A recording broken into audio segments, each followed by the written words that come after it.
കോഴിക്കോട്ടേക്ക് MDMA കടത്തിയ കേസിലെ പ്രതി പിടി. മലപ്പുറം സ്വദേശി ഷഫീഖാണ് പന്തിരാങ്കാവിൽ പിടിയിലായത്. 1 കിലോയിലേറെ MDMA പിടിച്ച കേസിലെ മുഖ്യകണ്ണിയാണ് ഇയാൾ. KT വിബീഷ് വിവരവുമായി ചേർന്നു. വിബീഷ്, എന്താണ് ഈ കേസ്? അതിന് നേരത്തെ 1 കിലോയിലേറെ കഞ്ചാവും 1 കിലോയിലേറെ MDMA-യുമായി 2 പേർ പിടിയിലായിരുന്നു. അതിലെ മുഖ്യ കണ്ണിയാണ് ഇയാളാണ് ലഹരി എത്തിച്ചത് എന്നാണ് പോലീസ് പറയുന്നത്. ഇന്ന് രാവിലെയോടെ പന്തിരാങ്കാവിൽ വെച്ചാണ് ഈ പ്രതി പിടിയിലായപ്പോൾ തന്നെ ഇയാൾ പോലീസിനെ കണ്ട് ഓടാൻ ശ്രമിച്ചെങ്കിലും പോലീസ് ബലപ്രയോഗത്തിലൂടെയാണ് ഇയാളെ കീഴടക്കിയത്.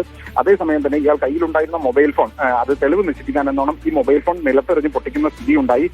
നേരത്തെ ഈ കേസിലെ മറ്റു പ്രതികൾ അറസ്റ്റിലായിരുന്നു. ഇയാൾ അന്ന് ഒളിവിൽ പോവുകയായിരുന്നു. ഓപ്പറേഷൻ തൂഫാന്റെ ഭാഗമായി നടത്തിയ പരിശോധനയിലാണ് ഡൻസാഫും അതുപോലെ തന്നെ പന്തിരാങ്കാവ് പോലീസും ചേർന്ന് ഇയാളെ പിടികൂടിയത്.